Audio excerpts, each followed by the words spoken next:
आज मैं आप सभी के समक्ष एक अत्यंत गूढ़ और प्रेरणादायक रहस्यमय प्रवचन जो आनंद मार्ग के प्रवर्तक श्री श्री आनंद मूर्ति जी के पुस्तक नमः शिवाय शांताय से लिया गया है पर आधारित अपने विचार प्रस्तुत करने जा रही हूँ। आदि पिता शिव। जब हम शिव को देखते हैं तो हम केवल एक देवता को नहीं देखते बल्कि एक ऐसे विराट व्यक्तित्व को देखते हैं जिन्होंने मानव समाज को एक नई दिशा दी। कहा जाता है कि इस विश्व में शिव ही प्रथम विवाहित पुरुष थे। उस समय का समाज पूरी तरह विकसित नहीं था। मनुष्य जीवन में ना तो पारिवारिक व्यवस्था थी और ना ही आपसी स्नेह और जिम्मेदारी का भाव। लेकिन शिव ने इस स्थिति को बदल दिया।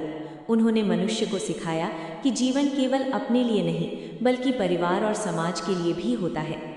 उन्होंने स्नेह, ममता और जिम्मेदारी का ऐसा आदर्श प्रस्तुत किया जिसने मानव जीवन को एक नई पहचान दी। इसी कारण शिव को आदि पिता कहा जाता है। लेकिन शिव भक्तों, शिव को आदि पिता केवल इसलिए नहीं कहा गया कि वे प्रथम गृहस्थ थे, बल्कि इसलिए कहा गया क्योंकि उनका प्रेम सीमित नहीं था। उन्होंने केवल मनुष्य ही नहीं बल्कि पशु पक्षियों तक को अपने स्नेह और संरक्षण में लिया। उनका हृदय संपूर्ण सृष्टि के लिए धड़कता था।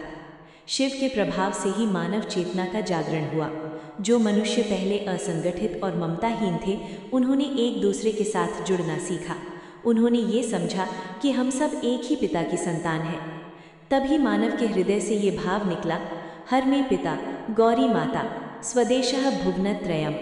अर्थात शिव हमारे पिता हैं, गौरी हमारी माता है और ये पूरा विश्व हमारा घर है। मित्रों, यही वो भावना है जिसने मानवता को एक सूत्र में बांध दिया।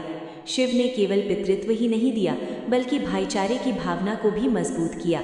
उन्होंने सिखाया कि हम सब एक हैं, हम सब जुड़े हुए हैं। यदि हम शिव के स्वरूप को गहराई से समझें तो हम पाएंगे कि उनमें परम पुरुष के सभी गुण विद्यमान हैं।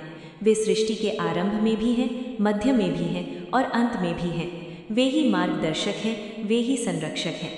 इसीलिए उन्हें आदि पुरुष, परम शिव और मर्यादा पुरुषोत्तम कहा जाता है। और जब कोई साधक इस सत्य को अनुभव करता है तो उसके हृदय से स्वतः ये प्रार्थना निकलती है, त्वमेव माता च पिता त्वमेव, त्वमेव बंधुर्च सखा त्वमेव, त्वमेव विद्या द्रविणम त्वमेव, त्वमेव सर्वम मम देव देवः।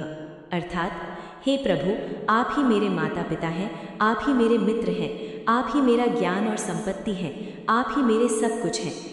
अंत में मैं यही कहना चाहूँगी कि शिव का आदि पिता स्वरूप हमें ये सिखाता है कि सच्चा जीवन प्रेम, करुणा और समानता में ही है। जब हम इस भावना को अपने जीवन में उतारेंगे तभी हम एक सच्चे और सुंदर समाज का निर्माण कर पाएंगे। आप सभी का बहुत बहुत धन्यवाद।